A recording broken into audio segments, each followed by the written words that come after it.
મહેરબાન સુરત રેન્જના આઈજી સાહેબ તેમજ પોલીસ અધિક્ષક શ્રી નવસારીના રાહુલ પટેલ સાહેબના સૂચના અને માર્ગદર્શન હેઠળ સ્ટ્રોંગ સ્ટેન્ડ અગેન્સ્ટ ડ્રગ્સ અને no drugs in Navsari campaign હેઠળ નવસારી જિલ્લાના જુદા જુદા પોલીસ સ્ટેશન તેમજ શાખા બ્રાન્ચના અધિકારી એલસીબી એસઓજીના તમામને સૂચના કરવામાં આવેલ કે નવસારી જિલ્લામાં એનડીપીએસ હેઠળની કાર્યવાહી માટે વધુમાં વધુ કેસો કરવાની સૂચના અને માર્ગદર્શન આપેલ. જે અનુસંધાને આવતીકાલના રોજ નવસારી જિલ્લામાં કુલ 5 કેસો કરવામાં આવેલ છે. વાંસદા, ખેરગામ, બિલીમોરા, ચીખલી અને ગણદેવી ખાતે.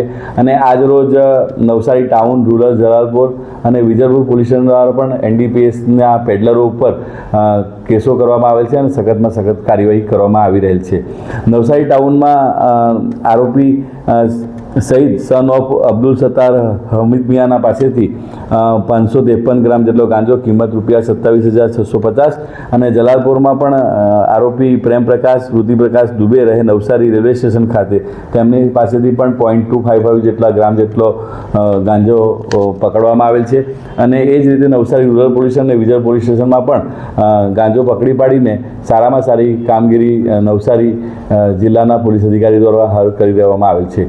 આજ દિન સુધીમાં નવસારી જિલ્લામાં કુલ એનડીપીએસના 9 કેસો કરવામાં આવેલ છે.